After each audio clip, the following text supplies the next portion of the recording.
So it's been an amazing couple of weeks. Well, we have a lot going on. That we do. We actually expect to have the store open by the time our next show airs. I wouldn't believe me if I were you. Well, I don't believe you, but I'm involved with it, so I have to. It's so close. And we're also going to have a Patreon page set up by then, hopefully, for those of you who are interested in supporting the show. It's going to have a fun little video on it. Actually, we're shooting in a week after next. Oh, I'm excited and dreading it at the same time.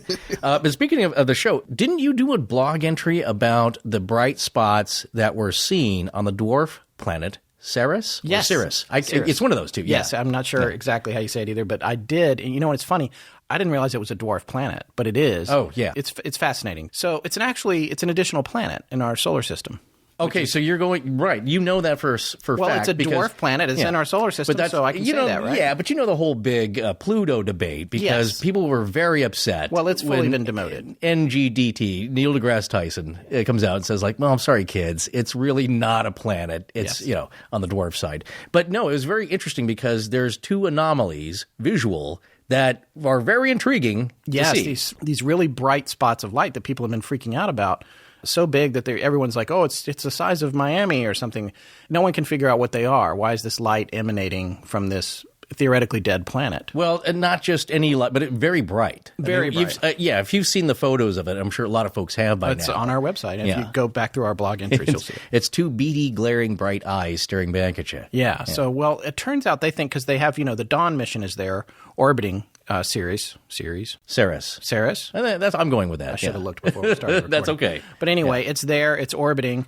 And they're not sure, but they think now that it might just be salt, that water is being ejected from beneath the surface, and it's evaporating very quickly because there's no atmosphere, or little to no atmosphere. And what's left behind is this salt. So these may just be salt crystals catching the sunlight. Yeah, exactly. Well, that makes a lot of sense. And the main idea here, though, is that it's an active surface rather than a dead surface, which like our moon, I think they consider that kind of a dead surface, not a lot of volcanic activity. No, it used to be. That's how you get smooth plains and the smoothing out of craters. But here in this case, they do believe that stuff is going on currently. Yeah. So I don't know, but we don't know for sure. I guess the Dawn mission is going to descend a little bit closer to the dwarf planet. I don't want to say the name now because I'm sure I'm saying it wrong. It's fine. It is going to get closer, and I guess going forward, we're going to know more what it is. Now, let's not cross off the fringy possibilities that I'm still hoping for. Some kind of moon structure. Just Google that.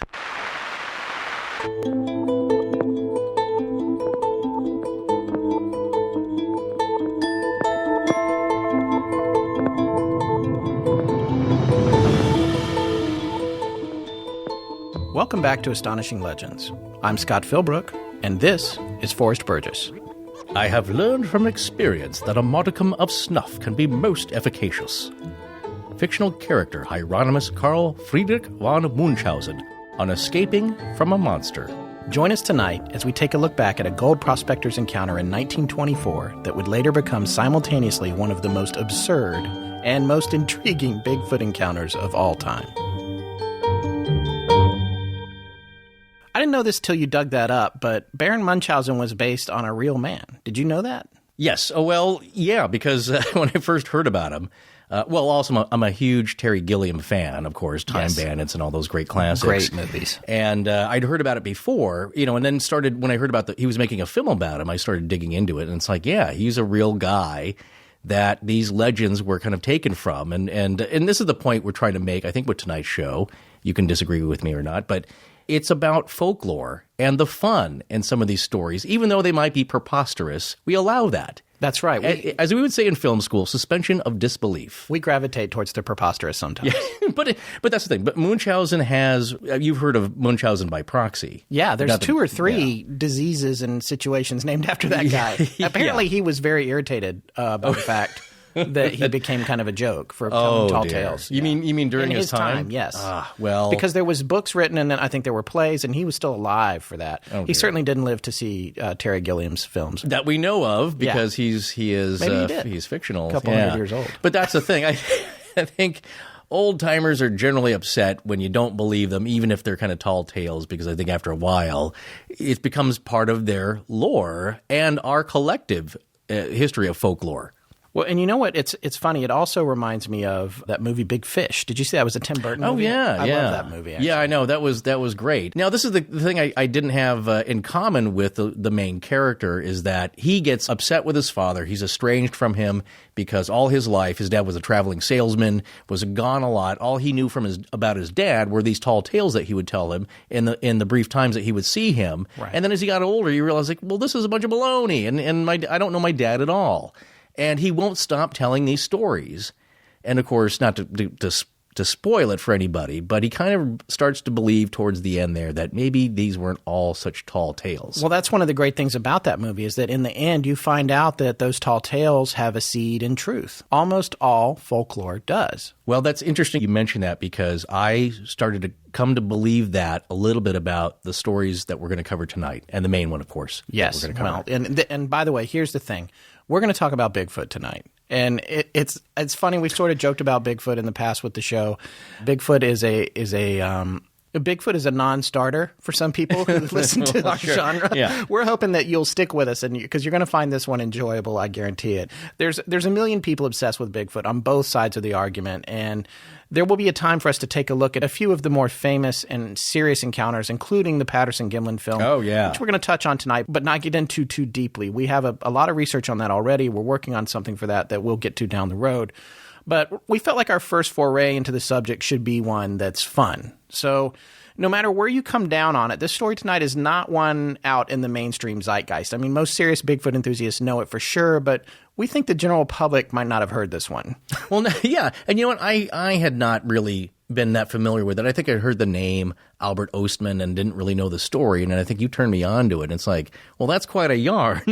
There's no question, though, that it's entertaining. And that's kind of the point, though, with folklore, is that it's entertainment pre-internet days. All right, so why don't we introduce the man who tells the story first? Let's do a little background on him. His name was Albert Ostman. He was a first-generation Swedish immigrant.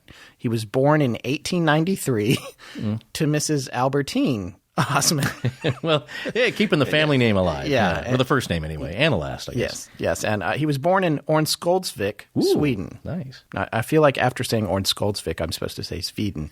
So Sweden, yeah, for sure, from Sweden. Not bad after Sverdlovsk Oblast, though. Yeah, very good. There we go. Anyway, they lived just 15 minutes northeast of there in a very small town called Arnäsvall.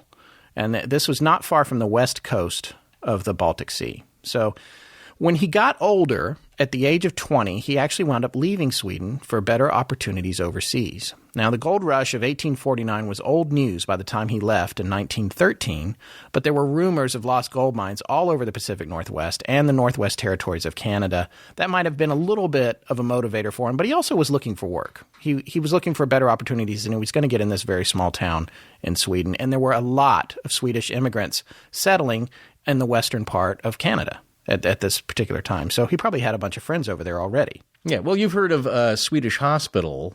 That's in Seattle. Very famous. Well, that's the... No, actually, I haven't heard of that. Well, that's where the show... Thank you for putting me on the spot. What? I have no idea what that is. Really? Yeah. Now you're joking. Because that's... No, well, that's not actually mad. That's where the show... well, we don't watch it so much, but Grey's Anatomy, that's the hospital that's taking place at. No, there's tons of Swedish immigrants. I have a good friend, Arna, who lives in Seattle, of Norwegian descent. So there were a lot of Scandinavians who came to settle in the area. Oh, that's super interesting. So, well, anyway, we found out that Mr. Ostman, Albert, sailed from Glasgow, Scotland, in early April of 1913 on the steamship SS Columbia for New York City. His final destination was listed as Vancouver, British Columbia. And you can actually see the original shipping manifest at our website. Wow, very nice, man. Thank you. A little bit of cursory research. Well, no, he did a lot, folks. Really, he dug into it to find this guy's history. But 10 years later, he completed some immigration paperwork for Canada from the U.S., and he was 30 now, and according to the Canadian Immigration Service, going to live with a friend in the small town of Bowser, British Columbia. That's right. Kind of my area. I'm more... Have you heard of Bowser? Yeah, but you know what? I live on the west. You actually had heard of it because I'm super fascinated with Bowser. Boy, you hear a lot of little small towns that are fun to, Skookum, all these Squim, all these little towns that are on the west coast. That's in Washington, but it's all the west coast of it's the western side of Washington. I'm more from the eastern side of Washington and northern Idaho, western Montana part of it. So I'm way inland. Do you remember the band Sha-Na-Na? Yeah, of course, yeah. The lead guy, wasn't his name Bowser? Yeah, but that that was, I think that's more of a dog nickname, you know, like. No, there's going to be a lot of people that listen to our show that have no idea who Sha-Na-Na is. Or anything else we're talking about, really. Right, so anyway, Bowser was on the eastern coast of Vancouver Island, right at the edge of the Salish Sea along the Strait of Georgia.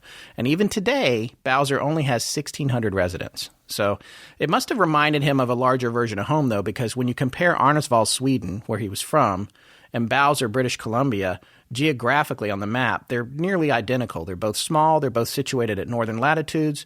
They're both on eastern shores facing large bays. But his home in Sweden was actually smaller than Bowser. In 2010, Arnäsvall had less than 400 residents. So we're talking about a very small patch of land. Now, here's an interesting little aside.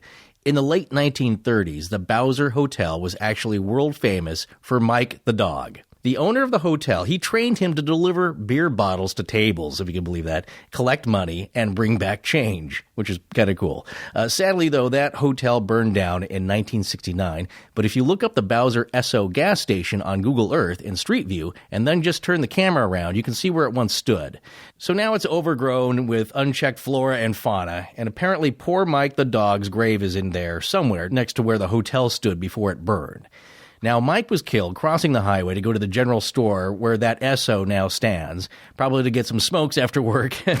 But his death was mourned worldwide because who doesn't love a dog that brings you a beer? Many people have tried to train their dogs to do that. Yeah, unsuccessfully. Well, my friend Arnie trained his dogs to pull open the refrigerator door. I don't know if he got to the beer stage, but they could open the door, and I think if he propped it there, they could grab the bottle. It sounds like this might be a tradition among the Swedes in the Pacific Northwest and lazy British beer-loving Swedes, yes.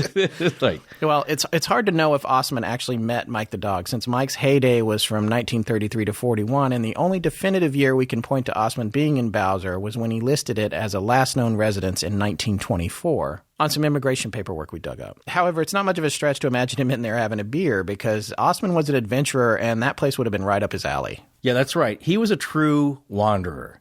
Or as my great-grandparents would say, he had the Wanderlust. Yeah, so he referred to himself as a prospector. Wait, what was their accent? Well, German. Oh, that was the Wanderlust. That would be my grandmother's. I had a Danish uncle. Yeah, talking about Scandinavians, but he was Danish. He was an uncle by marriage, but he was of Danish descent. Wow, so you're actually married in. Forrest is from that general area, by the way. Yeah. It's there's a lot going on there. I'm actually half Korean. Right. And then my dad, his parents, my grandparents on that side, grandfather's mostly Scottish.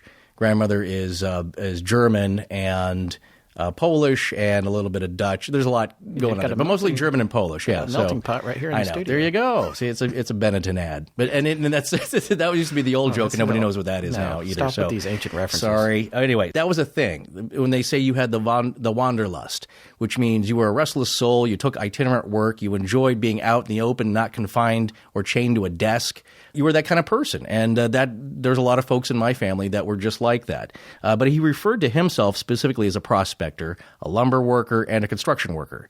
You know, whatever was the job that he could get at the time, that was the going gig. That's what he did. Pay the bills. Yeah, exactly. So in 1924, in fact, he told the U.S. Department of Labor that he was a grading contractor and filled out forms saying that he was immigrating to the U.S. permanently to work and live in Washington State. But looking at his history in the bigger picture, we're pretty sure he might have been saying that on the paperwork just to make it easier to convince the Labor Department he wasn't coming to Washington for a short time because he found a job there, which is what he was probably doing. Right. Yeah. You got to do what you got to do. Well, he remained a Canadian citizen until he died at the age of 82 in 1975 in Fort Langley, British Columbia, about 4 hours east of Bowser. Okay, so there you go. He had no intention of leaving, but he did put that on the paperwork, which, again, we have copies of that on our website. We also have his World War I draft registration, which he registered as an alien, but he did fill it out. He did say on there that he would prefer not to fight overseas. So I guess you can say, I would prefer not a domestic conflict. Sure. So you know what? My great grandfather I don't know if I've ever talked to you about him, Forrest, but he was... Oh, yeah. Not the king. No. This was the king king's was father? my grandfather. No, the king's wife's father. My grandmother's... Okay. The queen's father. Okay. We have a thing in my family. We called my grandfather on my mother's side the king, and it was a nickname because he was very stately. He was a bank vice president and all that. But he was also a very funny man. But no, this would be his wife's father, my great-grandfather. He was born in North Carolina in August of 1904, so just 11 years after Albert Ostman and 7 years before Albert came to the U.S. And while I was digging around on Ostman, I felt maybe I knew a little bit more about his generation than I might have because I knew my great-grandfather very well. He actually lived until he was 97.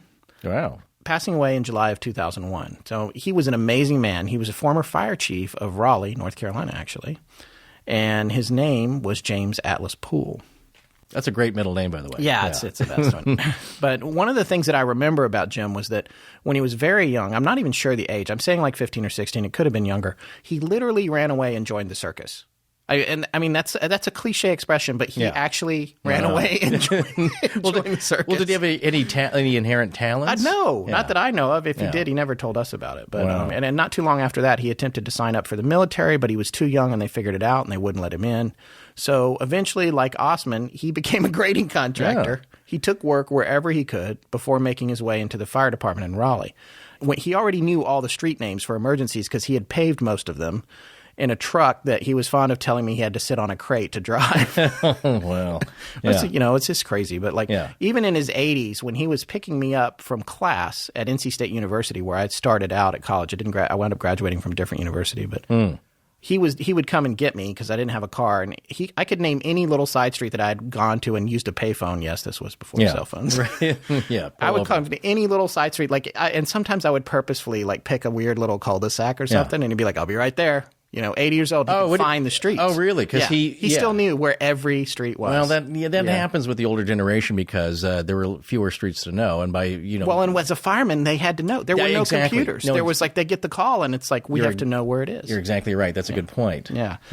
My point about him is that he was an adventurer, and I have a sense for his personality, and it helped me feel a little bit like I kind of might understand what Albert Ostman was like, and what you said about the Wanderlust or whatever. It's a different generation. Yeah. No, absolutely. But it's funny. I think one of my grandmothers.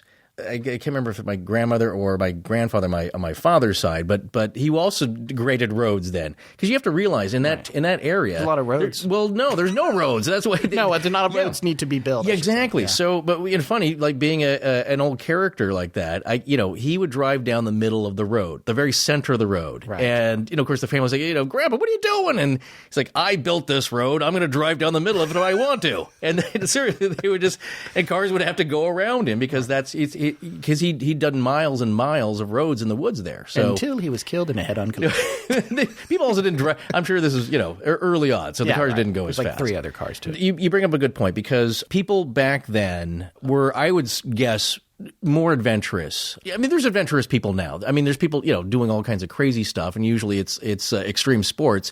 But imagine back then when you didn't have wingsuits and riding your mountain bike down a volcano. People they went on adventures. They went out to Life the woods. Was the adventure. Exactly. Yeah. They explored new territories. They heard there was gold in Alaska or British Columbia, and they went out looking for it. And these are people who, these are a different type of person, I think is what we're getting at. And Mr. Ostman is one of those kind of folks. He wasn't a desk jockey. He's like, no, I'm wherever there's work, construction. And that's the thing. He heard there was possibly still some gold mines up there in that British Columbia area, close, not too far from the water, from the Pacific Ocean. Yes. And I'm going to, on a vacation. This is what I like about him. He is going to take a 3-week vacation. Yes. And that's his vacation. He's going to go do some prospecting, relax, go camping. Well, he had been working for about a year, right? Now, and here's the first thing to know about this. This tale takes place in 1924, but he didn't tell the story until 1957, over 30 years later. He kept it to himself because he was afraid of being branded a nut, apparently. But then some other folks started telling similar stories. He came out with his. Yeah. So now, originally his story was published in a newspaper called the Agassiz Harrison Advance, and I'm again not sure I'm saying that right, but that town is still there, Agassiz. Mm-hmm. That paper is now defunct, and the local library that has archival issues of it in British Columbia, actually sent us some scans of the original article, which we can't publish on their website because it's their property, but we will have some excerpts from the articles for you. The article mirrors the account of his story as told to one of the most famous Sasquatch researchers of all time, John Green. And we're actually going to take excerpts from this interview with Albert Ostman in his book Sasquatch, The Apes Among Us, published in 1978 by Hancock House. We have a link to the book on our website if you want to purchase it. Right. Now, the year is 1924, and Albert Ostman has been working steadily on a construction gig for over a year. And he was ready for a vacation, so he figured he could take about 3 weeks, and being an adventurer, he thought a little prospecting in the wilderness might be in order. So he made his way to Lund, British Columbia, also settled by Swedes. And in Lund, he hired a First Nations elder with extensive local knowledge to guide him to the mouth of the Toba Inlet, about 50 miles away. That's right. And while we haven't been there, I wish that we had the time and the money to go visit all these places that we talk about, except for Greyfriars Kirkyard. I'm going. You got to come with me. I'm going to be at the pub. You can come back and show me on your iPhone. All right, I'll go on the tour. Yeah. But anyway, it is stunningly beautiful. It's just the photos of this place and where he was, just it's unbelievable. And in 1924, it would have been pretty remote as well. And Albert had probably already heard dozens of tales of lost gold mines in this region. Yes, lost mines come up again and again in our story files, and it's really no wonder. Mankind has been fascinated with the idea of them since they came into existence. How exactly does a mine get lost? Well, you know how it does. We talked about this before. Geology changes over time, and geography, and people don't believe that, but it's like you can lose track of something because it's living. It grows over. Water changes courses. The Patterson, and we're going to talk about this later, where the Patterson film was shot, that was lost until it was found in 2010 because of the brush overgrowing. I'm sure most of you know this, but I just want to be more specific on Forrest's behalf here. The Patterson-Gimlin film of Sasquatch, which is the most famous filmed piece of Sasquatch footage in the world. The Patterson-Gimlin film is to Bigfoot research what the Zapruder film is to the JFK conspiracy. Yes. So just think of it that way. It's kind of like. But so what you're saying is that point where that was shot, they couldn't find it for a long time, right? Yeah, apparently supposedly he shot the film in Northern California, about 30 miles south of the Oregon border there. Yes. People couldn't find, of course. Bluff Creek. Yeah, exactly. Bluff Creek. People could not find that. Orleans, California is the closest town, yes. But it's maybe 30 miles northwest of there or something. Yes, and we actually have the exact latitude and longitude of the Patterson-Gimlin site on our website. If you want to just take a look at it in Google Earth, it's pretty neat to check out. Exactly. But no, the larger point I'm trying to make is that people who have buried their own treasures have lost them. That's right. And they can't find them again because the markings they had laid out, they're suddenly gone, and they don't recognize the geography. So that's, And then there's other issues, too, for people who actually haven't even left them that long. There are folks that aren't very good at managing their assets. That happens quite a bit as well. There are people who die after they've made their discovery, but before they've developed it properly. Yeah. They twist their ankle, they fall down a cliff, they get eaten by a bear. Yeah, never heard from again. Yeah, they get stabbed by someone.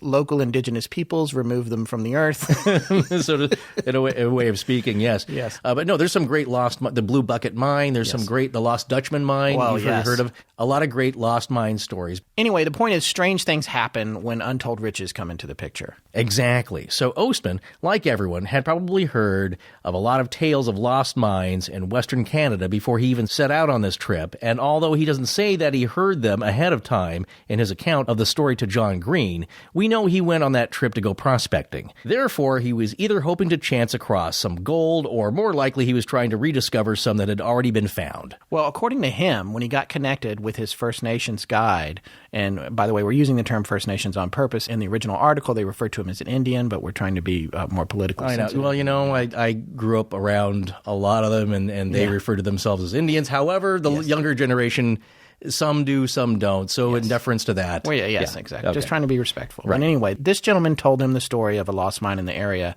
that was apparently only known to some drunk guy who would come down. The best stories start that way. Yeah, yes, he would come down out of the mountains with a bag of gold and blow it in all the saloons before disappearing back into the woods, only to return flush again in a week or so. Naturally, but that was the thing that was suspicious because he always came back with more. Yes. But of course, eventually, this guy went up for some more gold and he never came back. And the First Nations elder told Ostman that some thought he'd actually been killed by a Sasquatch. All right, so here we go down the Bigfoot hole. So Ostman didn't know what Sasquatch was, and the elder told him they are big people living in the mountains with hair all over their bodies. According to Ostman, he didn't believe in it. He thought maybe a long time ago, but surely not in 1924. These are modern times, Yeah. you know. But the elder told him, and I quote, "There may not be many, but they still exist," end quote. Yeah, exactly. Their tales still abound. Yes. Anyway, so it sounds like the First Nations guy was pretty resolute in his opinion that they were out there. Exactly. And how many times in history have we seen newcomers be dismissive of what locals have to say about an area when the newcomers first get there? Well, yeah. You know, Scott, every survival book will tell you the best way to survive, you do what the locals do because they know.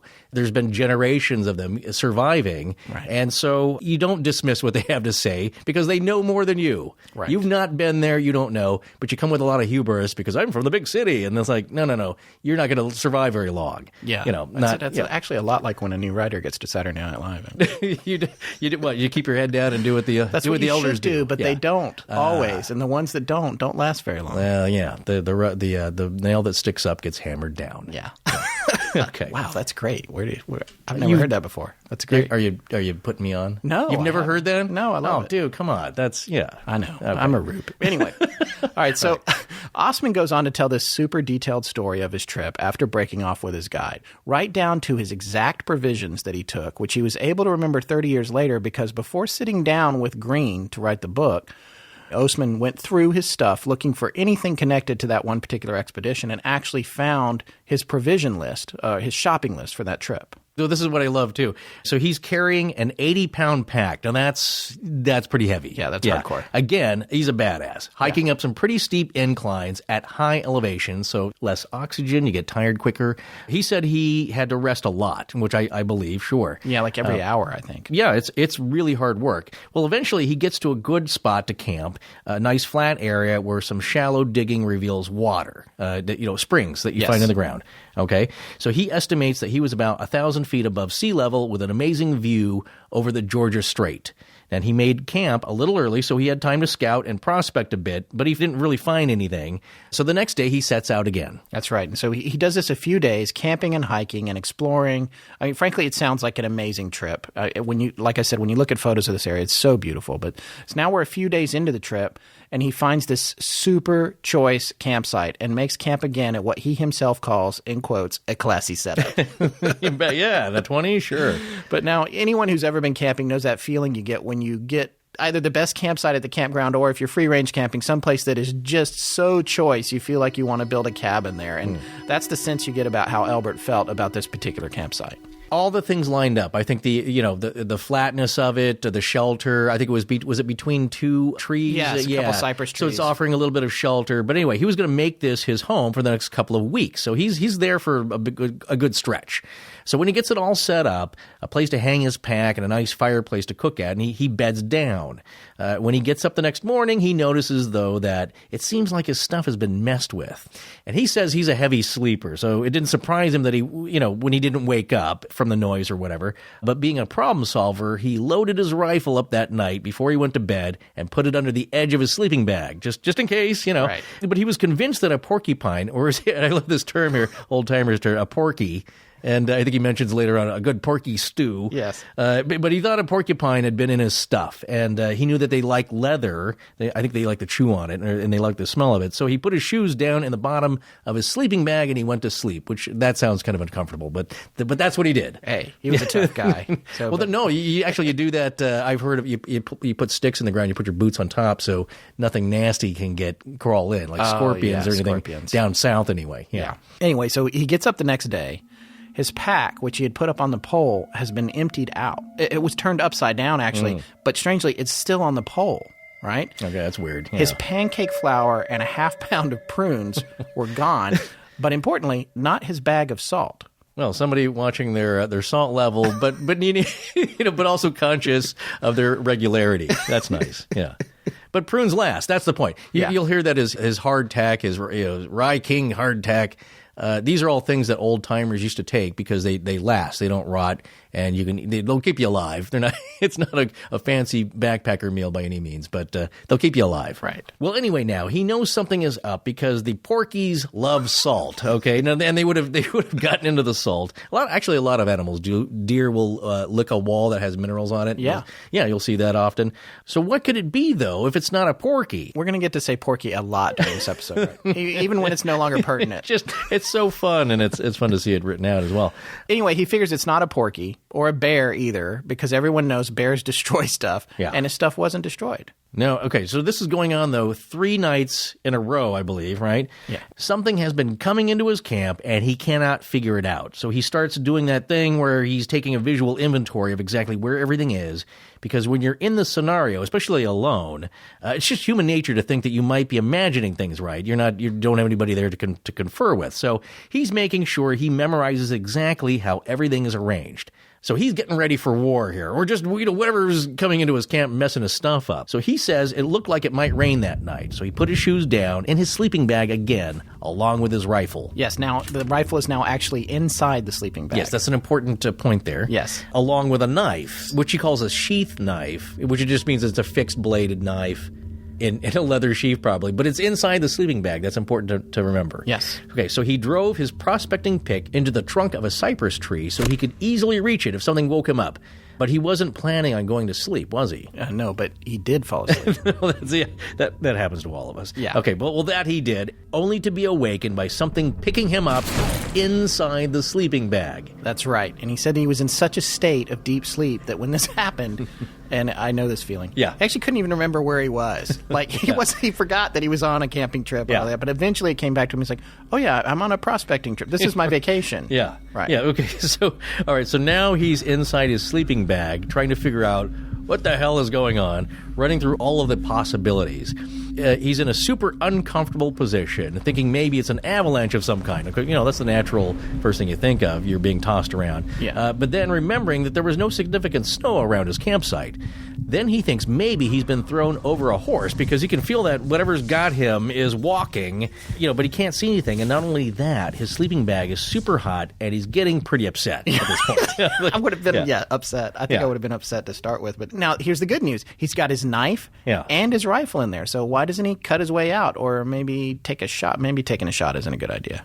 Well, his body was in such a way that he was basically seated inside the sleeping bag, and the knife was underneath him. And that's the thing. I had to read this several times to get a mental picture of it. It took me a while to get all this together, what he's doing. And I believe what happened, he couldn't get to it. That's the problem, is that his boots, and I think his knife now, you said, are under his tucked-in feet. And I believe the soles of his feet maybe are facing up. So it's pretty uncomfortable. And he's in a bag, and he's being jostled around. Right. Okay, so he had no problem getting to the rifle, though, and he held on to it, but he wasn't ready to fire it in the dark from inside the sleeping bag, especially having no idea what was outside the sleeping bag. Okay, so the one thing that he did notice, however, he could feel what felt like his pack and the cans on the back of it bumping into him from outside the sleeping bag. So whatever had him had grabbed his stuff too. That's right. So now he's inside this thing, bobbing up and down, burning up in the dark, and according to him, doing this for what he estimated to be 3 hours. And so when whatever was carrying him was going up and down steep hills, climbing over rough terrain, and breathing very heavily, even coughing some. According to him, and I think when he heard the cough specifically, he began to think that this was what his guide had told him about, a Sasquatch. And this thing is not taking a whole lot of care to provide him with a comfortable trip. Think about it. A grown man being picked up in a bag in a sack like a kitten. Yes. And he's being tossed around. Okay. Yeah. So at times it's actually putting the sleeping bag on the ground for steep descents and dragging it across rocks and terrain. I think whatever it was trying to keep him alive, of course, not bashing him around. Well, this was definitely no porky. No. But eventually this thing puts him down on an incline, actually, and then he rolls down the hill a little bit. Door-to-door service. Yeah. And again, you have to kind of picture what's happening here before being able to poke his head out and get some air. Although he said there was a small opening in the bag during the trip. I think I read because the large hand couldn't quite close it, so he could see a little bit of sky and get a little bit of air, because I think he said he would have suffocated had that not happened. That's right. Okay, so he heard it drop his pack on the ground as well, but he couldn't even get out of the sleeping bag because his legs were numb. So then he heard some kind of talking that he could not understand. All right, hold the phone. Let's back up a little bit here. We're going to get into this in more detail after the story is done, but just quickly, we're establishing two things that you don't normally hear of in a Bigfoot Sasquatch story, right? Kidnapping and communication via something that sounds like talking. All right, so now he's out of the sleeping bag. His feet are sore, but he's got his rifle. He's still got that. Yeah. So his one foot had actually been jammed into his hobnail boots, which I had to look this up. Yeah. These are boots with hobnails or spikes driven into the bottom of them, like cleats for hiking. Yeah. And so, well, a lot of them aren't really sharp. They're imagine like metal studs for traction. Yes, exactly. Not something you want to be resting up against for 3 hours while you're a sack of potatoes. You're going to chafe. While you're in a Bigfoot Uber service. Unwanted. Yeah, unwanted Uber. Anyway, so apparently at this point he says, and I quote, "What you fellows want with me?" This is I love the use of the word "fellows" because it is archaic, but. What you fellows want with? I can just imagine, and them going, "Oh, Anyway, okay. So now though, the sun is coming up. So again, this is taking place during the night. Yes. Or probably early morning, 3 or 4 o'clock in the morning. Now the sun is coming up, and he remembered looking at his watch, and it was 4:25 a.m. Very early, still uncomfortable. But by this reasoning, he must have been grabbed around sometime like 1:30 in the morning, from his camp, and then carried 3 hours to where they were now. Because now the light is showing the pre-dawn hours, that twilight coming up, and he could make out 4 distinct creatures. 4, right? Yes. Okay, so to him, this is like a family. He actually called them the old man, the old lady, a young boy, and a young girl. But he felt like the young ones were afraid of him. He also sensed that the adult female was irritated with the adult male for bringing him there, which, boy, that sounds like a familiar... Yeah, right. It's a very human situation. What have you done now? What did you bring home? Yeah. But looking around, he figures out now that he's in a box canyon. And there's only one way in and out. It's surrounded by very high... I don't know if they were technically cliffs or big, very high hills. And then there was this exit that had an 8-foot entrance about at the bottom. It was maybe 20 feet wide up at the top. That was the only way in or out. The area inside the canyon was, he said, 8 to 10 acres. It's kind of the perfect hideout for a band of outlaws.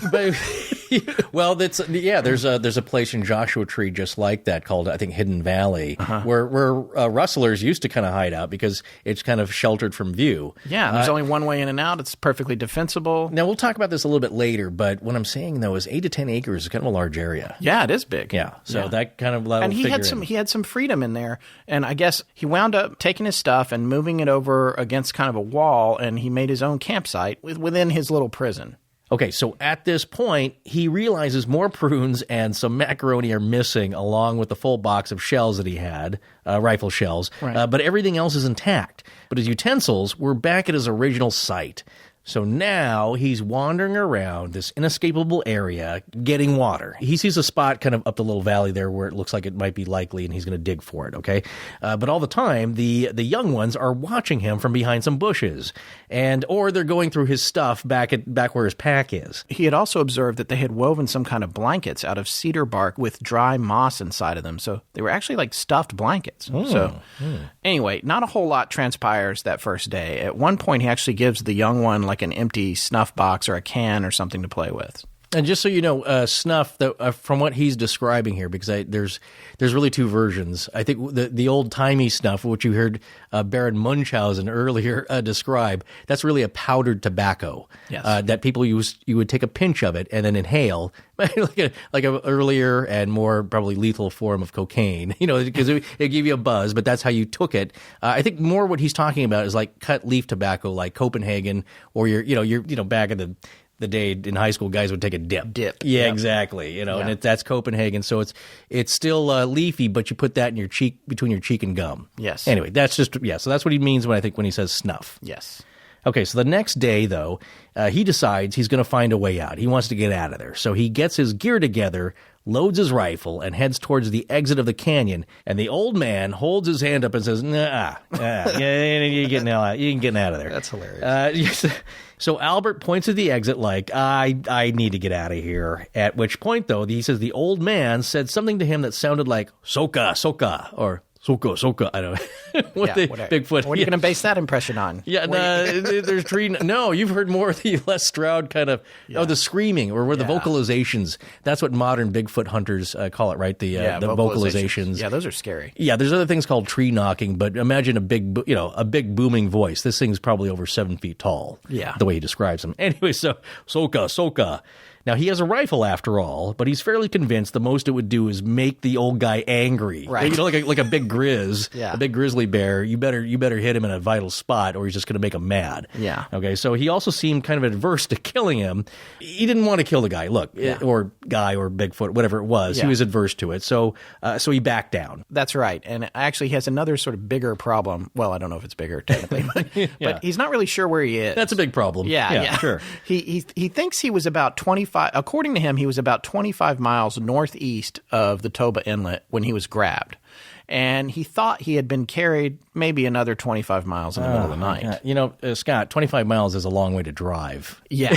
As Chris Rock said in his opening monologue not too long ago. But it's 50 miles, or as he said, you call a friend up, you had come 50 miles to get me, well, you better find another way of transportation because I'm not. Yeah. Anyway, that's a long ways to eat for him to hike, one, to get into that backcountry, and two, for him to be carried. Yes. Okay, so keep that in mind. Yeah. So now he's interacting with him, and he's making up a little dipping cups that they can dip and drink water out of. He explains this, which is kind of fun. And the process. He was make a little handle out of a branch. Yeah. Or whatever. Yeah. Well, it's like somebody's grandfather. Let me show you how to do this little handy trick here. But he's using his empty tins that he had his food in. So that's what he's making these little gifts for. And they were enjoying them. Yeah, exactly. He said it was almost like he could tell that they were happy when they found out they could dip water. Well, that's another interesting thing that, maybe we'll talk about later is that for a primate, they don't really seem to have any tools. Yeah. Because they're kind of intelligent in one sense.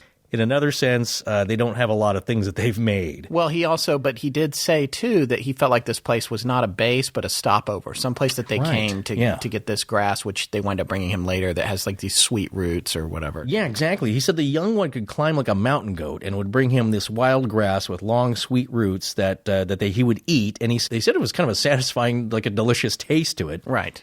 So then he takes a dip of snuff in front of the boy, who apparently says something like, "Ook." Okay. Ook. Yes. Again, I'm going to talk about that later. Yeah. Okay. Oh, and the boy now is trying to get his old man, his dad, I guess, to try to get him to try and share some of the snuff. Try it out. Okay? Yeah. Now, Albert says at this time, he doesn't want to do it that way. It occurs to him, according to him, that if he can get the old man to eat a full container of snuff, it might kill him. And then he, quote, wouldn't be guilty of murder, end quote. Which, by the way, shows that he thought of these creatures as human or humanoid. Yeah. I mean, that's the thing. He's also pretty respectful of nature, and, he's not a ruffian. He's a gentleman. But also, he's getting, watching these creatures behave in a very, human primate kind of fashion. I think he's feeling some kind of bond between himself and these creatures here. So let's talk specifics now. How big were these guys? Okay, well, according to him, the old lady, the mom, I guess, was somewhere between 40 and 70. So that's a pretty wide range. It's hard there to tell, I guess. However, he was saying that she was over 7 feet tall. So he's thinking that she weighs probably in the neighborhood of 500 to 600 pounds. So it's a big lady. Yeah. Okay. But the young fellow, he says, was about 7 feet tall and maybe weighed 300 pounds. Okay, very large creatures, okay? Right. And Ostman thought the boy was maybe 11 to 18 years old, something in that range, a juvenile, okay? Right. So he said they had wide jaws, a narrow forehead that slanted up around the back, kind of like a cone, and short, thick hair everywhere, except on the soles of their feet and inside their hands and the top part of their nose and eyelids. So kind of gorilla-like, I guess. Yeah, and he said the old lady had wide hips, I wouldn't be telling her that. Yeah, no. And a goose-like walk. Yeah. And he actually even made some jokes about how she could be spiffied up with a brassiere. That was pretty funny. So the modern uplifting brassieres, which are quite pleasing to look at, would do her some good. Yeah. Something like that, yeah. But now the old man was close to 8 feet tall, he thought, with huge muscles and a barrel chest. He said he had long forearms and his fingernails were like chisels. Wow. Yeah. And another interesting thing that he observed, he said one day he spent some time when the young boy was sitting down with his feet so that he could see him. He said he spent some time looking at him, and he said they looked padded like a dog's foot is. Yeah, humans can do that as well. There's a local Southern California, he's a survivalist. He does survival training, and he calls himself Aberman, as an Aboriginal man. Yeah. But he goes around barefoot year round. Yeah. And and his thinking is, I saw him in the news once, and his thinking is like, well, if you get captured, what's the first thing you take? They take your shoes because you can't make it very far. So like, well, I don't need shoes. Yeah. But anyway, I don't not get off on a barefoot thing. But I got several other tales of humans can get used to that and almost become hobbit-like. And what they can endure with bare feet. Anyway, yeah. So he noticed though that they were like rough and thickly padded. That's didn't bother them. Yeah, exactly. Okay, right. So this is all behavioral stuff. Okay, and he says that he never saw them cook or eat meat while he was there. And one thing that's interesting, I mean, this whole story is interesting, of course, but it's that Albert eventually built a fire and got his coffee pot boiling. And that's one thing I like, too, because the first thing he thinks of is like, I'd like some hot coffee. Right. Like this. I really wanted some. Yes, I'm in this very strange situation, and who knows, I might be killed, but darn it, I'm going to have some hot coffee for breakfast. Yeah. Okay, so he makes no mention of any kind of reaction from then at the sign of fire, which I found interesting because... Well, no, who knows? I mean, maybe they've seen it elsewhere, spying on... I don't know. It's super odd to me. I mean, if they could make or made fires regularly, that would certainly have been told in other incidents of sightings, even to this day. And it would make it a lot easier to find them in the woods if they were, like, building fires everywhere. Right. They'd probably be burning things down sometimes. Yeah. You'd think they'd be afraid of it. Also, I mean, maybe it's something that they would know from a lightning strike or something, and I'm making a lot of leaps here. Yeah.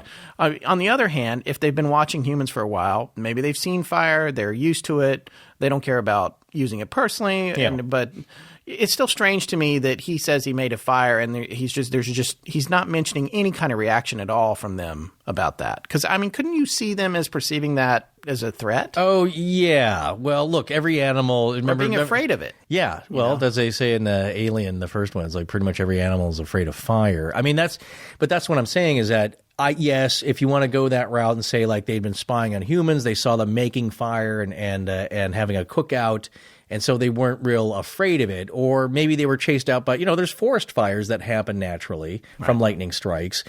It wasn't maybe totally foreign to them. However, I would think, though, if they saw this old-timer...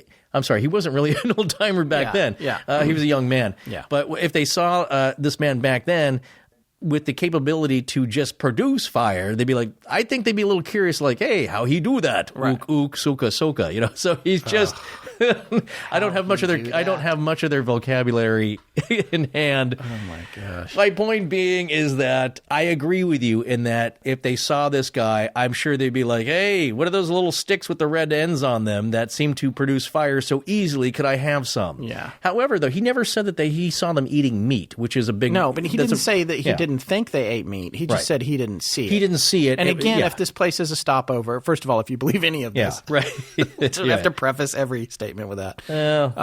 But maybe there's just no meat available in this little valley or whatever. But no, and he thought that they were surviving mostly on those tender roots that were so delicious. And that's maybe, why they gave them to him, to make him taste sweeter. Yeah. Well, okay, now who's getting...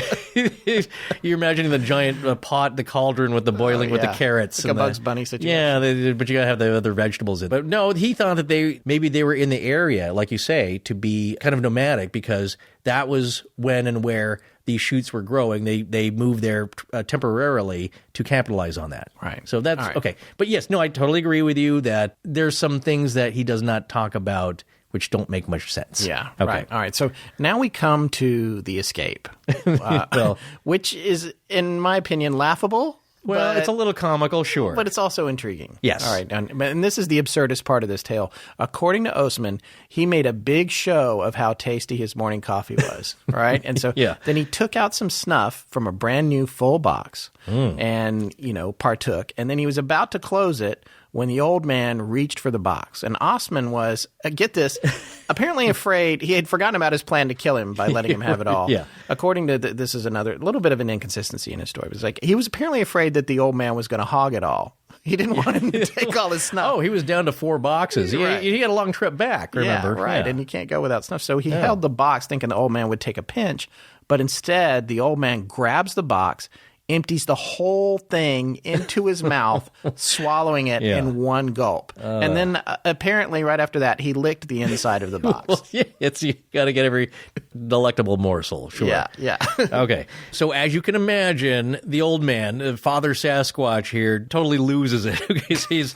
His eyes. Now, listen to this description, though, because, I've actually seen this happen, not with a Sasquatch, but with a human. Okay, so his eyes roll back in his head, and he's looking at the sky, and he got sick as hell. And then he grabbed what was left of the coffee, which is now cold, thank goodness. Although I don't think it would matter. Remember Albino Bob? Yeah. Judge Roy just drinks the coffee off from the fire. Yeah. Which was now cold, thankfully. But he drank all of that super fast, gulped that down, along with the grounds, which obviously did not do anything for him at that instant. But then he apparently stuck his head between his legs and rolled away from Ostman, doing some kind of weird somersaults, which it's starting to sound like an alley-oop cartoon from days past. But he does these weird somersaults and starts squealing like a stuck pig, as Ostman says. So Ostman grabs his rifle, intending to defend himself if the old man came after him. But instead, the old man took off, running for the spring because he wanted water. Which that makes sense because he's looking for relief. So now Ostman is rapidly getting his gear together. He's decided he's going to make his break for it. And the young boy is over with his mom, like screaming. The mom is upset, and he heads for the exit from the canyon. And the old lady starts after him. And he turns and fires his rifle at the rocks over her head. And I guess it scared her pretty bad, and she went back inside the canyon. At this point, Albert is going like crazy, like anyone would, of course, if they were afraid they were being chased by an 800-pound creature that can cover 25 miles in 3 hours. Okay, in the middle of the night, mind you. Yeah. Okay, so Ostman kept going until he could rest where he had a defendable high position, a high ground. That's where you want to be. You can see things coming up towards you. Okay, and then he rested for 2 hours before moving out around 3 p.m. That's what he says around the time. I think he still got his watch. Yeah, right? Exactly. There you go. So now, after camping one night, he makes his way out. We're sort of summing up the escape. You can read this in more detail on our website if you want. But he makes his way out, and he winds up hearing some logging equipment in the distance. And he finds a camp. He tells them that he was a prospector who got lost. He doesn't say anything about his experience. He doesn't want them to think he's crazy. So from the camp, he winds up hiking out, and he makes it back to civilization. And that's pretty much the end of his tale. All right, so I don't even know where to begin with this. The first thing I'm going to say about this, one of the things we talk about on our Patreon page actually is how, which isn't up yet but will be soon, is how you and I always used to talk these kind of stories. Whenever we would get together, we would talk about weird stories. And I think I told you a long time ago, before we were even talking about the podcast, about the Albert Ostman story. Yeah. And I love this story. I don't care that it is patently absurd. I mean, there's some things about it that, it's highly entertaining to me. I love just the way it feels. I love his background. I love how he reminds me of my great-grandfather. It's just... Of course. No, but Scott, you've hit on a good point, which I really want to relay to... we might have a segment of our audience that says, why are you doing this? This is ludicrous. There are people that I predict there are people that aren't even going to click on this episode because the word Bigfoot is in the title. Well, that's, look, whether you believe that or not, what I'm getting at is their loss. Well, this is one of our relaxed and conversational types of shows here. This is the kind of stuff that we found to be fun to talk about. Yes. Because Scott, if you read the Patreon page copy, we're not just constantly debating JFK, like back and to the left, back and to the left. What about Clay? It's not all that serious. We don't need to find the answers. Sometimes we can just enjoy the story for what it is. That's right. And that's kind of what I wanted to say. That's what this is. It's probably a tall tale. Okay. I'll just say, but we can still look at it critically. Well, and let's talk about that a little bit. It does seem on the surface like a tall tale. this is the thing to note about it, though. John Green, who wrote the books, all the books, he's actually known as Mr. Sasquatch, and he is a resident of that area. He lives near Agassiz in British Columbia and is still alive to this day. Wow, yeah. And he's in his 80s. Yeah, and I don't even know how many books. He's written so many books about it. But one of the things that he said was that when he interviewed Ostman, there was not a moment where he felt like he was being lied to. And this is a fairly critical man. This is a man who is interested in Sasquatch, but he's not just an automatic believer in every story that he hears. Yeah. And Ostman also signed a solemn declaration, which is sort of like an affidavit in Canada, where he was like, I swear that this is all true. He told the story over and over. He was evaluated by a couple of different types of experts, none of whom found that he was blatantly lying. No, I mean, they couldn't get on board with kind of the things he was saying. However, they could not specifically disprove anything that he mentioned. Right. But I think one note, though, that's kind of important is that he claims that, yes, I can swear to all of this, but only really the Sasquatch encounter part of it, because the rest of the trip, which he is so specific about in his descriptions, if you go to read it, which is odd because he's very descriptive, but I think he says that may be some other trips patched together, details of things he climbed or the conditions, because he'd been out in the wilderness all his life. Yes. But you have to remember, this is close to 30 years later after this happened. So that happened in 1924. This is 1957? That's right. Okay. Yeah, so look, it's your memory gets fuzzy, even though he had the shopping list. But so he basically he had dug up some things that helped spur his memory, which he didn't, to try and remember everything. But he said that parts of the information about the trip itself might be an amalgamation. Yes. Because he had taken so many trips like that. Yeah. Now, and this is important because there's a significant problem with his trip, and this is not something that you would know just by listening to his story, but one of the other things I love to do, I'm kind of a cartography nut. I love to and when we start telling these stories, I love to go onto Google Earth and just dive down, look at these places, find the exact points where things happen. That's why a lot of time, if you go to our postings for the shows, you'll always see a map. If we have a location we can give you, we will. And I'll spend a lot of time zooming down with Google, because Google Earth is so amazing. And we obviously are not a show that has the budget, because if we had the budget, I'll tell you what, we'd be up there right now. Sure, yeah. Absolutely. Recording this remotely from one of the mountains in the area or whatever. But we can't do that. So vicariously, I'm zooming in on Google. I'm trying to get a feel for the territory. I'm looking at pictures that people have taken as they've been there. And one of the things that, and this isn't something I caught, this is something that many, many people caught sort of very early on, was that the distance between where he said he started and where he wound up coming out, which we didn't mention the specifics of, but it was I believe it was the salmon leg of a particular inlet. Yeah, well, much further south. Toba Inlet. Toba's where he started, but there was a different inlet that he came out at. Yes, correct. The problem is they're 60 miles apart. Over very rough terrain, or as he calls them, 60 miles as the crow flies. Hogbacks, which is a ridge line of very sharp peaks, very jagged and he's making his way over a couple of them, I think, just to even get to the spot where he gets picked up. Yeah, and when he indicates at the beginning of his story that he started out, near the mouth, I think the mouth of the Toba Inlet, where he had the First Nations guide take him, and then he hiked 25 miles northeast of there, and then sort of had an assumption that the Sasquatch carried him another 25 miles, but that it must have been, again, east because they never came to water. So and so if you listen to all these assumptions, and then you look at where he said he came out down by this logging camp, there's too much distance. So there's an issue there. It's a lot of ground to cover for any creature. However, we talked a little bit about this before. I think with the if you watch the skiers, still one of my favorite Bigfoot pieces of modern footage here. Yeah, we actually had a link to that. One on the Dyatlov Pass story. If you size it up, they cover.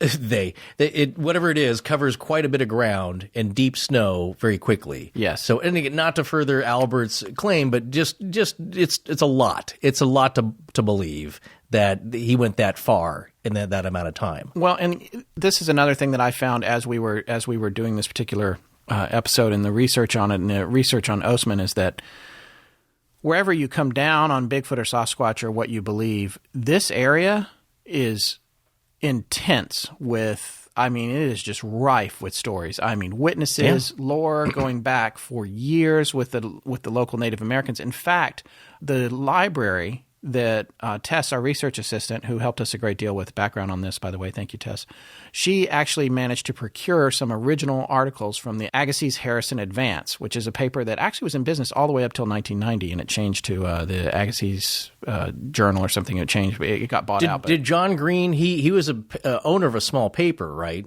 No, that wasn't Green. This is Burns, J.W. Burns. That's right. J.W. Burns owned this paper. And in fact, he wrote a story on April 1st of 1955. April 1st. Yes, 2 years before Ostman came out, about a woman getting kidnapped, like right on the hotel lawn there somewhere in Agassiz, right, and being taken off by a Sasquatch. And, she was just talking about the weather a few minutes ago, 25-year-old woman, and never to be returned. But it turns out that was an April Fool's joke. Yeah. You know what? I will save folks from, every place on the earth now. Because I was like, well, maybe not this country. I don't know. No, every place on the earth has their local legends and lore. We had a listener write us about doing a show about Hawaiian legends and ghosts. They have their own particular thing.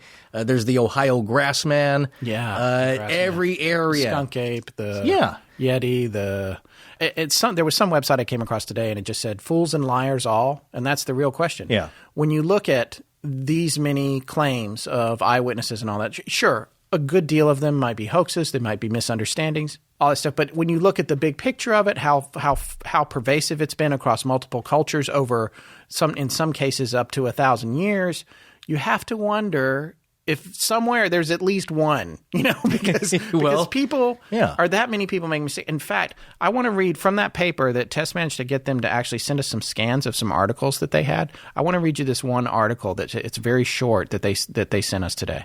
This story was actually taken from Maclean's magazine, April 1st, 1929. Are the vast mountain solitudes of British Columbia, of which but very few have been so far explored, populated by a hairy race of giants, men, not ape-like men? Reports from time to time, by the way, there's going to be some definite political incorrectness in this story. I'm just reading it as it's written. Yeah. Reports from time to time covering a period of many years have come from the hinterlands of the province that hairy giants had been occasionally seen by Indian and white trappers in the mountain fastnesses far from the pathway of civilization. These reports, however, were always vague and indefinite, for the reason that no person could be found, or at least nobody came forward with the information they had obtained a close-up view of these strange creatures.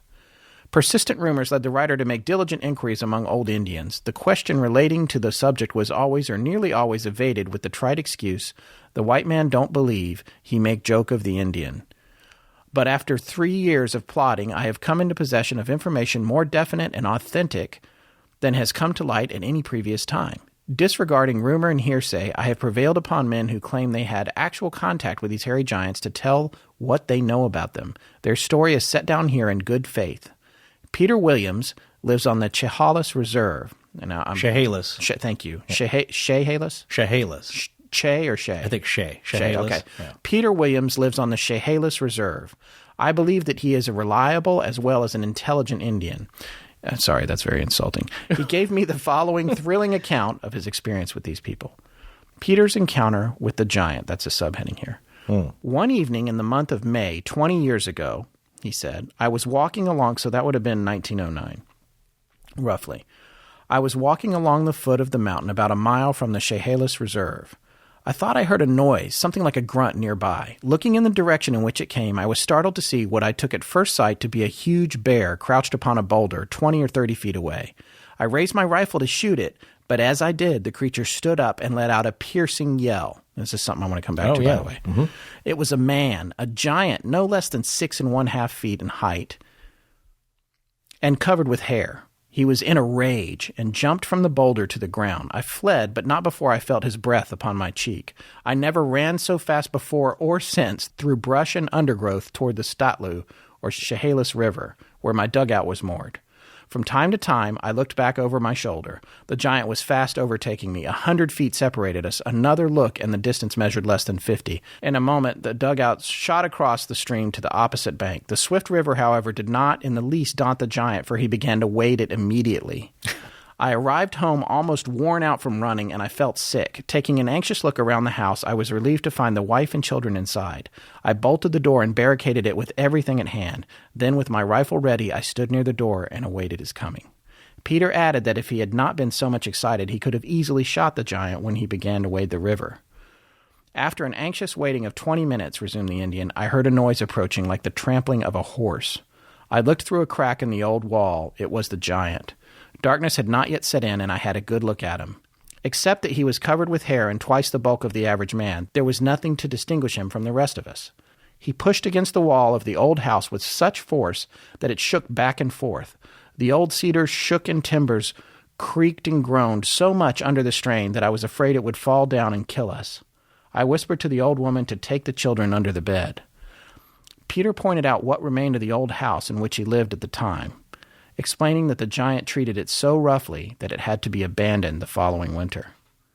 After prowling and grunting like an animal around the house, continued Peter, he went away. We were glad, for the children and the wife were uncomfortable under the old bedstead. That was the biggest problem, I guess. Yeah. Next morning, I found his tracks in the mud around the house, the biggest of either man or beast I had ever seen. The tracks measured 22 inches in length, but narrow in proportion to their length. All right, so this goes on. There's actually another account after that, but that's the only one I wanted to read. One of the things that I wanted to say about that particular story is the loud, piercing yell. This is what you usually hear in a Bigfoot story, and Ostman doesn't mention any of that. Any yells, any tree knocking, any of that kind of stuff. When the squealing of the pig. Yeah, but that's not the thunderous roar that most people report these days. Right. If you believe any of this, I should say. It's like Seinfeld. Not that there's anything wrong with that. Right. But that story actually rings more true to me in its briefness because there are common elements in that story. I had seen a show, I think it was Monster Quest or Monster Hunters a few years ago about a hunting cabin in Alaska reachable only by seaplane where there had been several attacks, including one where the house was actually dislodged off the foundation a little bit by this thing. Mm-hmm. And you can't even – there's no towns, there's no roads. You go on the seaplane to get there. And the crew of the show went there to try and see, because I guess prior, there was obviously some hunter or somebody owned it, and they kept a journal, and then they shared it with other hunters, and everyone would go and they would write in the journal what they did and where they caught and all that kind of stuff. And it had been broken into at some point, and the refrigerator doors were torn off the hinges, and it was vandalized. Yeah. And the guy was like, "This is crazy. How do you vandalize this? You'd have to buy a seaplane to vandalize it." Right. So you're so angry you're lost, and then have found some some shelter that you destroy the place. Right. So the guy he's very upset about it, so he fixes everything up, and then he puts a board at the front door with 100 nails sticking up. Oh, yeah, right. And the thing apparently comes back and steps on it, and there's blood, and they actually collected some fur. I can't remember if there was a conclusive analysis of the fur, which would probably be important for me to know since I'm telling this story, but we'll get back to that. But anyway, the point is that the way the cabin was assaulted and bumped and knocked off the foundation a little bit and all that kind of stuff exactly matches this story from 1909. And this other story is something that happened in recent history, 80s, 90s, maybe even the early 2000s. Right. So there's more common ground there than there is in the Ostman story. I still love the Ostman story. I'll always love it. But that story, here comes a helicopter, but I'm going to keep talking. There's a lot of stories from that area that have more common elements than the Ostman story has. Now, you were telling me about another story of a kidnapping, right? Yeah, that's another old story that predates. Not to put you on the spot. Sorry, you weren't. No. It's one of the. There's a great site. We'll have the website URL up for you, but it's called the Muchalat Harry story. Oh yeah, that one. And this is from 1928. So again, remember Albert Ostman, 1924. 4 years later, Muchalat Harry. I hope I'm saying that right. I think that's the name of the local tribe. That was his nickname, but He's a Native American fellow who is very stout, very hardy, very strong, not afraid of anything. And he has a similar kidnapping experience. He went up beaver trapping. Now, there's some interesting elements to this story that are different than Ostman's in the fact that not that there were witnesses, but there are witnesses to him seeing it. Basically what the story is, he goes up by himself, as he usually does, and a lot of the other tribal folks don't go. Our friend Marty loves it when we say, "Oh yeah, the astonishing drinking game." Yeah, apparently I'm not aware of that, but apparently he drinks a full beer every time we say the word folk. So there you go, have 3 or 4 folks. So anyway, so he goes up, which is not usual for them. They don't like to go into the interior so much, but he wasn't afraid, and he's going tramping. And he gets kidnapped from his campsite Similar thing, except this thing he's wrapped up in blankets and he's in his probably long union suit, the old red long underwear you see in the old timers wear, but he gets grabbed and gets carted off, but a little bit more unbelievable in that the distance wasn't so great, except that now he gets deposited in front of like 20 Bigfoot or big feet. Of all I'm still not sure the right way to do the plural on that. I think probably it's Bigfoot. Sasquatch plural. It's exactly. Who knows? This is all, I'm sure there's people that know and are going to email us about it. So, well, you know what? Let us know what is the accepted term. But in any case, he claims males, females, children, adolescents. There's a whole group of them, and the males are kind of poking up. They don't hurt him, but they're very curious about it. So that's a part of Albert's story is what you fellows want with me. He never finds out. Much-a-lot Harry never finds out either, other than they were kind of curious about him. Right. They don't harm him. They kind of come up. They touch his clothes. They're not used to that. They think his skin's really loose, and they kind of like poke and prod him, but they leave him alone. He's terrified. This guy who's afraid of nothing is frightened and wants to get out of there.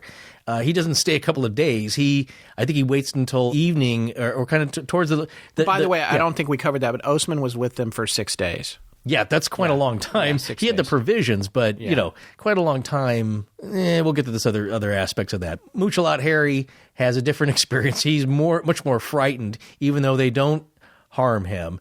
Now, here's the part where you have to wonder about it. Okay, now that's pretty outlandish. That's pretty crazy, somebody to have that kind of story.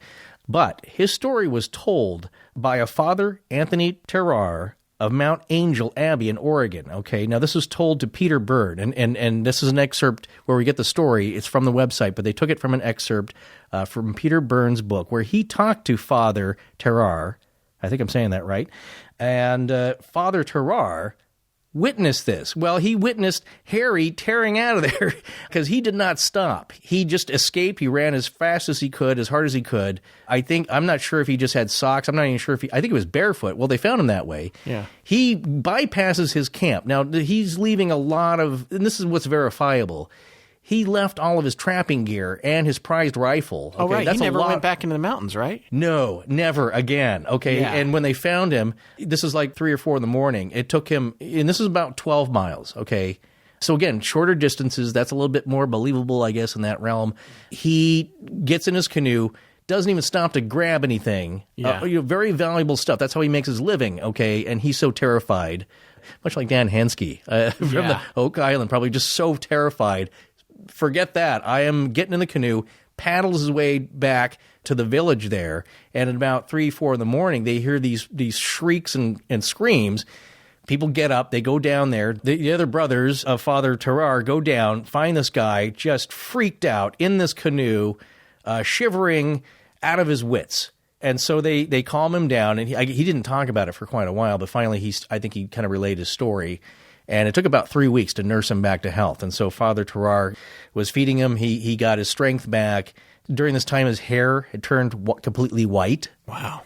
So the point being is that that's a good lie. Yeah, if it's a lie, that's a good one. That's a long way to go and a long way to keep that up. Yeah, because he didn't get disability back then. Yeah, no. He's out of work. He's out of work. He gave that up completely. He never went back to get his stuff. He never went camping again. He stayed in the village. Yeah. So that's what I'm saying is like that's a wild tale. Yeah. But with some grounded, immediate witnesses to what happened. This is what I would say about Albert Ostman's story and Harry's story here is that maybe they did see something like Bigfoot-like or some kind of strange creature. Now, maybe Albert did see something like that, but the other parts of the story were maybe a little bit embellished to make it a better story. Yeah, I don't want to brand him with that because I'm not, it's not we're telling a story. We gotta be fair, but like there. You said, you know what? But Scott, it's like you said earlier. There's a kernel of truth to a lot of folklore. That's right.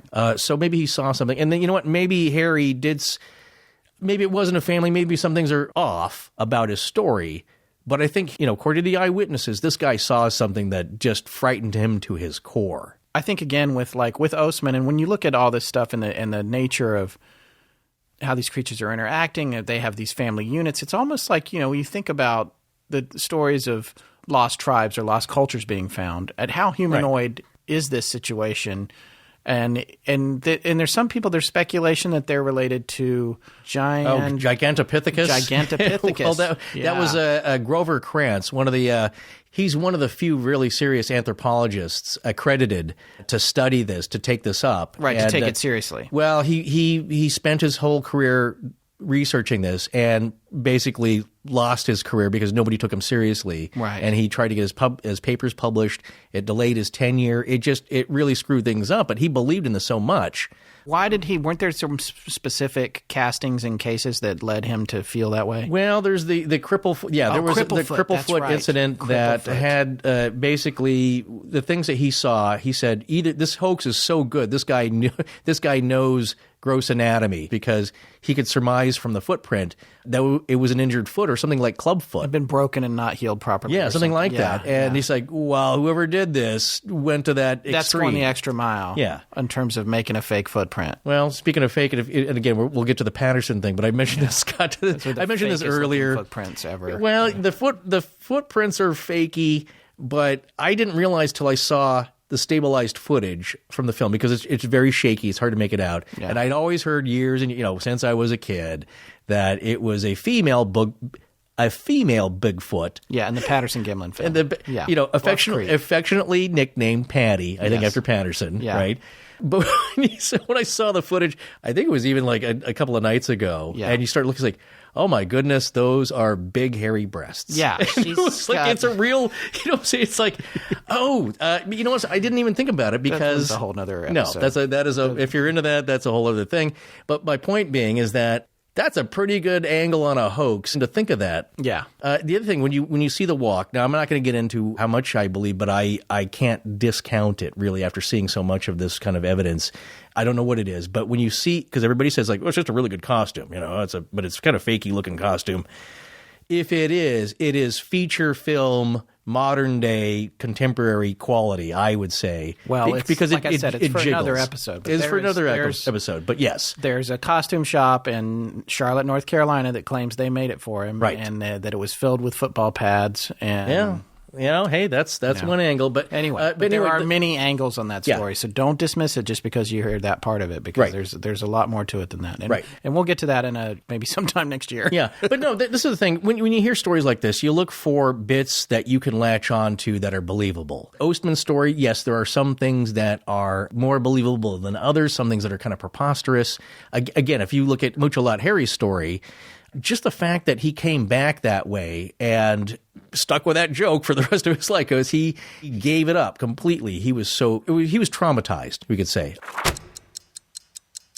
Okay, so now we come to the point, but where we're not going to pick this apart because that's kind of silly. Yeah, it's like our next show is going to be on Paul Bunyan. Why is the ox blue? That makes no sense.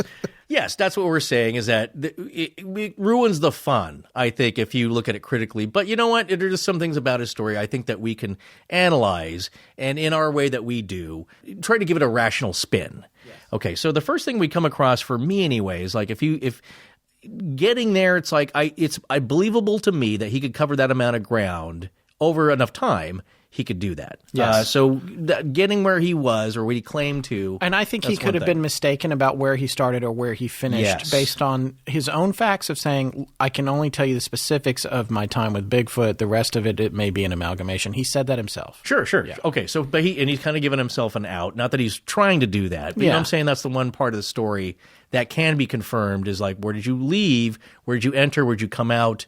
That time, how long were you there? Those are all things that can be nailed down. So he's saying, that might be just an amalgamation, a bunch of things patched together, but the part you can't prove, that I'm absolutely sure about. Yes. Again, not saying that he's doing it on purpose, but it helps with the story. Yeah. So the first thing that I thought was kind of unusual is that, okay, he gets scooped up and he's in a sleeping bag, and he's claiming now that it's getting really, after about 3 hours, it's really hot in there, and I'm sure it's stuffy, but what he said was, this is the middle of the night. And I've been up in that country, and it's cool in the evening, especially that close to the coast. It's damp, it's cool. I don't remember what time of year it was. Do you remember? early on? No, but I remember him saying late it was summer? nice in the daytime. Okay. Yeah. Yeah, it's nice in the daytime, Yeah. but it gets cool. Yeah. And I don't think it would be as hot as he describes it, because if you read it, the way he describes it is that if I hadn't been let out of that bag, I would have suffocated immediately. It's like, well, when you were a kid and you were like camped out in the backyard and we would sleep in and see how long the sun would take to wake us up. Yeah. And it gets hot in the tent, or you're sleeping out with just you know what I'm saying? That like I'd be feeling. in the bag and it's just being in a hot sleeping bag. Yeah. And I thought it was like bright daylight. Like, oh, well, that's why the bag's hot. It's the sun's shining. It's, it's still summer, but it wasn't. And he said it was kind of going to rain. Yeah. So all those factors, like, okay, but still, I don't know. I don't know what he considers hot and stuffy, but about to die, maybe not. Yeah. Okay, so that's one thing. Another thing is when he gets to the area, the way he describes it. Look, being out in the territory like that, you kind of judge distances very well because you have to cover them. Your life depends on it. He's in a basin that's about 8 to 10 acres in diameter. That's a pretty large. It's big. Area. Okay, an acre is 660 feet by 66 feet. For our European folks, drink another beer, Marty. That is 4,047 square meters. Okay, so it's a large area. Several football fields, right? Yes, at least. And so, but the way he describes it, he's wandering around at different edges, different walls of this thing. Yeah. So that doesn't kind of add up for me. Oh, and you know what else was a thing that I noticed, too? Yeah. There's a couple of things, not to derail you. No, go ahead. Yeah. A couple of things. One was he made no mention of where the young female was during the escape. You're right. None. Right. They're just like, he said that the young male was cowering with the mother. The father had run off to the spring. No mention of the female. Additionally, I think it was Green who says in his book that outside of this particular account of the story, he was fairly certain that he had been brought there as a gift for the female. Wait, where did you read that? This is what Green has said that Ostman said sort of off the record. I got it. There was a couple of off the record things actually that I really need to include. I can't believe I almost left these out. Yeah. Well, one was that he thought he might be a mate or a toy or something for the young female, who he described as being rather flat-chested and underdeveloped. So not quite as appealing. But he also was very modest about her. Yeah. He gave her so when he told the story, apparently he was very modest about. He also said that the old feller, the big guy. Yeah. All right, and I like the way you say that. Old feller. Yeah, the old feller, and we don't have. I know we have some younger listeners. We have to forgive me, but he said the old feller was really, really, really, really not very well endowed. Really? Yes, he had an embarrassing situation so he going took on a peek. downstairs. Yeah. Well, no, it was took a there. peek. It was hanging out. If they were naked. It's not a peek. That's just he's standing there all the time. So there was that. These are things he's not going to say in the paper. Okay. All right. There was some implication that he had been picked up possibly for relationship. And by the way, I want to come back to this in the lore of the general area, and specifically with the First Nations people or the Indians, the natives to the area. There were stories of shortages of mates in the Sasquatch tribes and of people being kidnapped because they're going extinct. Yeah. And they needed to continue. So, this is like the really deep stuff. So, I'm just, whatever. I'm just putting that out there for people to enjoy. All right, so we can get back to your points. But Sasquatch love angle. Yeah. But no, that comes. We're not going to get into it right now. But there are some very kind of humorous Sasquatch love. That was a song, right? No, Muskrat Love. Sorry. Very close, though. I'll give you points for that. Captain and Tennille. Yeah. The idea, though, is that it's the Forest Bride, not my name, of course. Just one R. But you know what I'm saying? That's a very old caveman. The caveman hits the lady across with the club, takes him back to the cave. Yeah. You're suddenly now married to a caveman. That's some elements of his story, the ook and the soka. Yeah.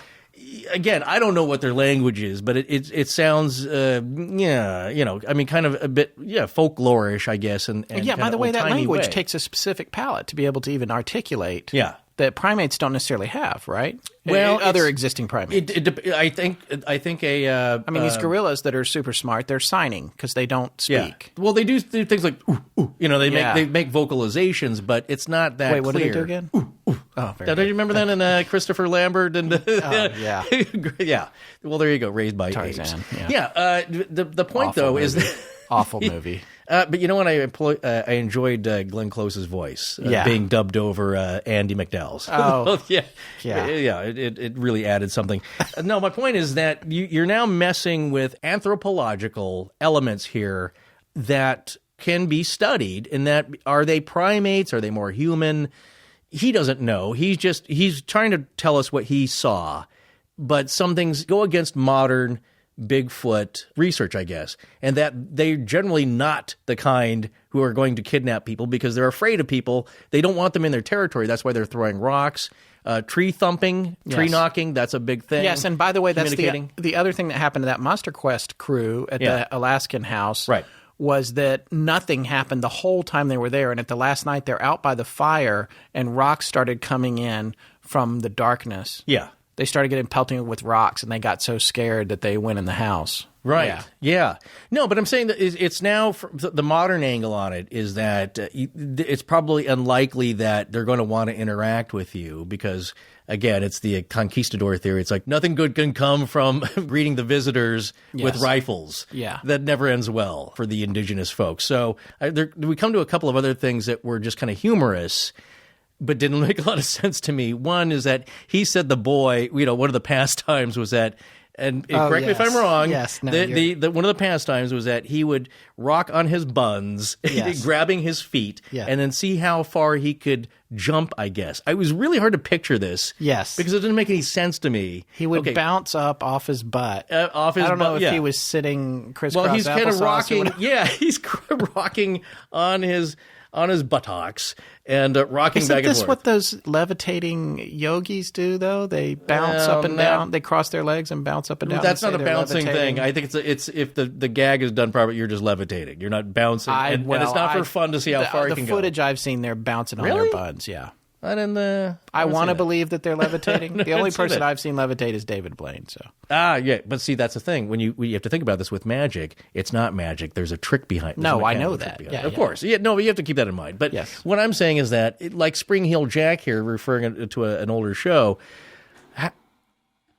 I have a super loud mechanical flip clock. Swedish, in here, the loudest, studio. Scandinavian clock ever made. I'm leaving it in. Very nice. Yeah. But we're getting close to midnight. I know. That's what that sound means. It's a little bit like a Bigfoot roar in the background. Yeah. No, but he claims that when the young feller there could leap, when he did this, some of his longest leaps were 20 feet. It's like, I know. Right. I so the little guy is bouncing around on his buns. 20 feet. 20 feet. Go pace out 20 feet. That just sounds kind of crazy. And not something that, if you saw 7 feet tall, he's very strong. 5 inches, look, I can see you getting enough. And if you're a Bigfoot, a couple of feet. 20 feet, okay. And this guy should know distances. Anyway, kind of crazy, a silly aspect of it. Yeah. Now, I want to kind of something that I can guarantee has been done and did not have the effect that Ostman thought it would. And that's the snuff chewing incident here. Okay, so I'll tell this quickly. Yeah. But basically, as you heard from Ostman's story, he thought if he could get the little feller there to give the old guy some snuff, he would eat it, and that would kill him. Yeah. Okay, so this is the story. I used to wrestle in high school. And one of our unlimited, our big guy, he's one of the unlimited class wrestlers. I think he had to be over 180 pounds to wrestle that. You're basically like an adult at that point. Yeah. I think I wrestled at 135 to 144. But this guy, like a lot of guys in high school back then, would chew tobacco, okay, like your Copenhagen or Skoal. And they do it all the time. Some guys, even in class, would take a dip. Yeah. And they got to the point where you can't spit that in class, so they would swallow it, which, it's awful. But my point is, I think the first couple, that would tear a hole in your stomach, but they got used to it. Now, I didn't see this, but everybody else did because I was not at this match for whatever reason. He got caught by the coach taking a dip of Copenhagen, or Cope, as they said. Yeah. And this is at a match, okay? He's got to get up and win one for the team here. The coach said, "Oh, you like taking a dip? Well, eat the rest of the can, buddy. If you think you're going to do that on my team before a match, let's see how tough you are." And so he had to eat the rest of the can of this chewing tobacco, and it made him sicker than a dog, as we say. But Now, what's funny, though, is I guess when it came time for him to wrestle, his match came up, he went out there and pinned the guy so fast because he wanted to get back and just curl up in a ball and just rock back.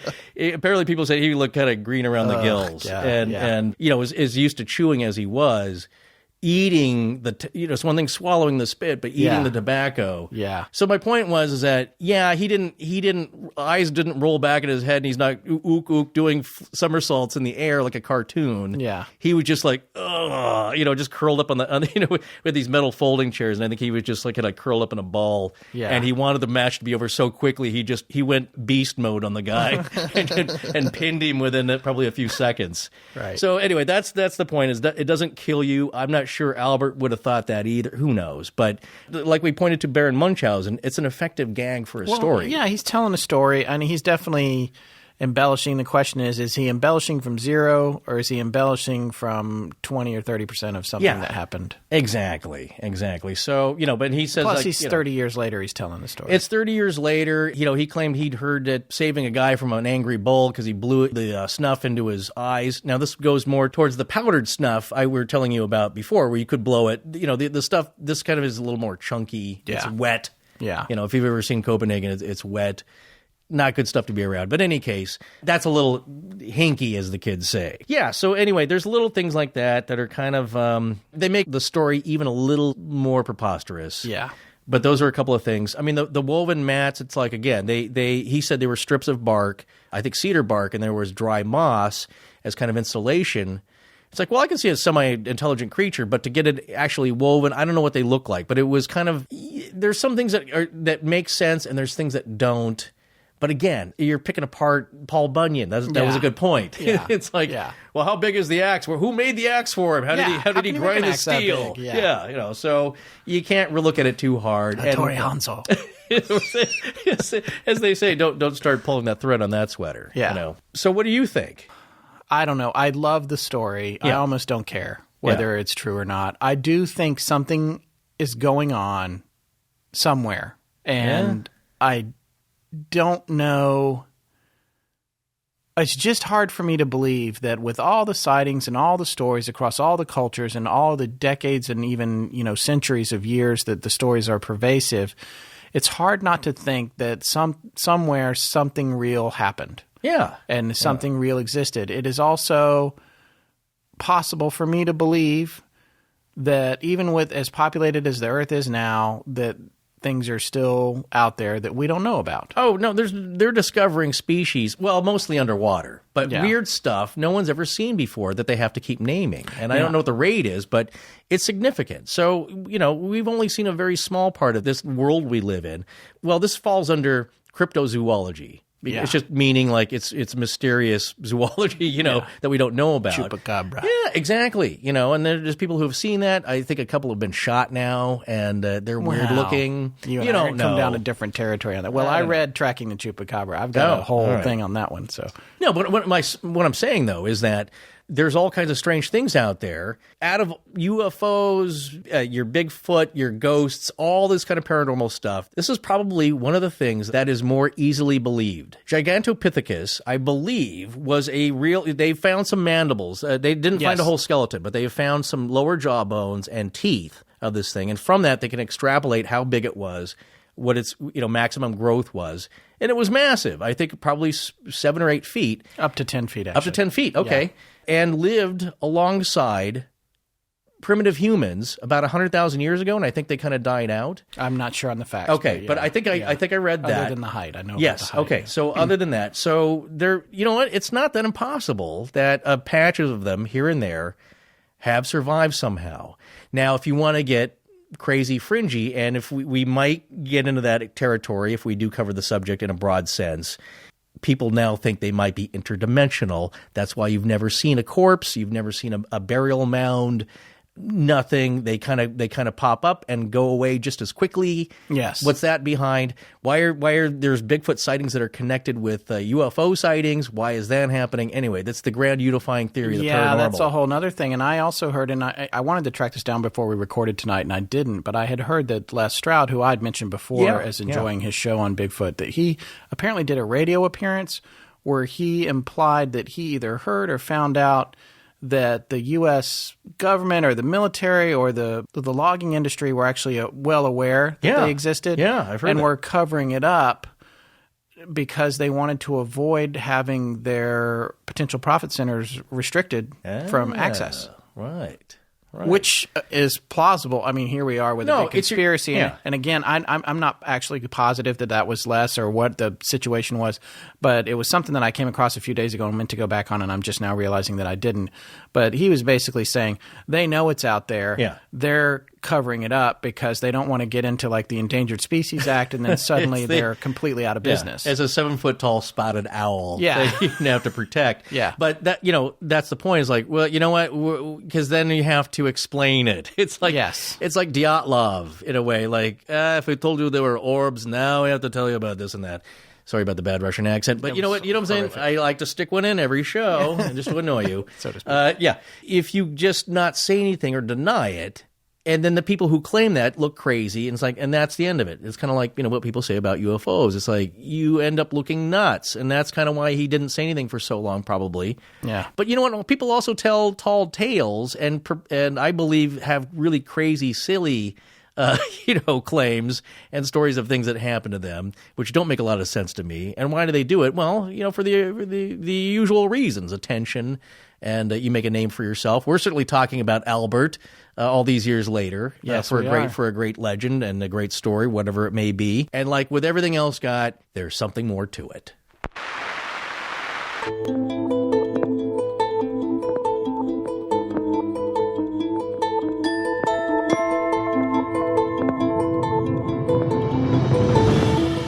That's going to wrap it up for tonight. Yes, it is. Thank you so much for joining us. We'll be back in 2 weeks with a show on a topic we have not yet decided on. Our theme was composed by Judson Crane and our sound design by Ryan McCullough. Our research department is Tess Feifel. Thanks to Jim Creative Design for our logo.